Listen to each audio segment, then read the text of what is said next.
Welcome, Saints and Audrey's Virtual Festival 2020. Today we'll be making everyone's favorite, Baklava, one of our top sellers always. And here are some of the ingredients. Okay, now we're ready to assemble our baklava. So first you're going to butter your pan, and then we're going to start layering our sheets of phyllo, and in between, butter each layer. Our bottom can be maybe, I usually do maybe about 6 layers, and then maybe 7. This phyllo seems to be a little thin. So after we get that bottom all set, then we start using our nut mixture, and we just sprinkle. You don't need a lot, just sprinkle along, covering the area there, and then take another 2 sheets. I tend to not always butter in between every sheet. I butter every 2, but usually most recipes will tell you to butter every single sheet, but everybody kind of does their own thing. And everybody always thinks baklava is so difficult. It is probably one of the easiest things. Once you get your nuts grind and your spices in and everything ready, it's not too difficult to assemble, and then just follow the little easy rules, and you make a nice baklava.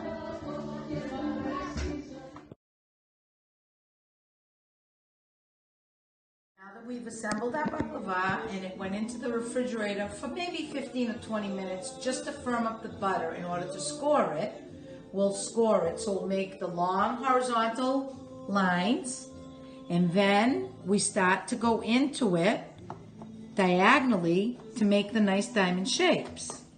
And when we're finished making the diamond shapes, we can add a clove to each piece of baklava on top before it's ready to go into the oven. Now that the baklava has been assembled and all the cloves are in, it's been scored, it's ready for the oven.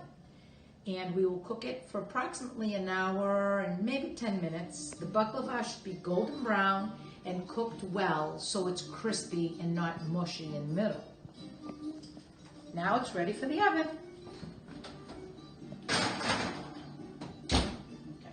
Now ready to come out of the oven. It's nice and golden brown and crispy. And one of my little tips, as soon as it comes out, I take a little bit of honey and I drizzle it in all the cracks, all the way through each crack. And then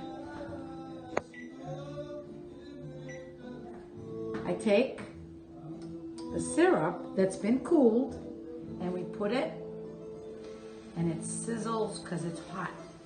And the best thing with baklava, you have to always have the syrup or the baklava one hot and one cold.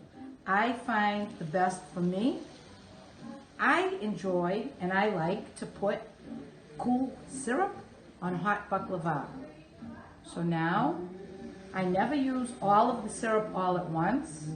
I let it sit because you can always add more syrup. You do not want the baklava to be soggy, so it stays nice and crisp for you to enjoy.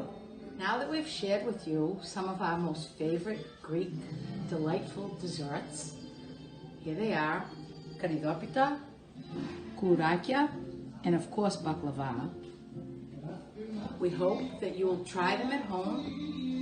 Give it a shot, and hopefully we will all be together back at Saints and Audrey's Festival in 2021, God willing.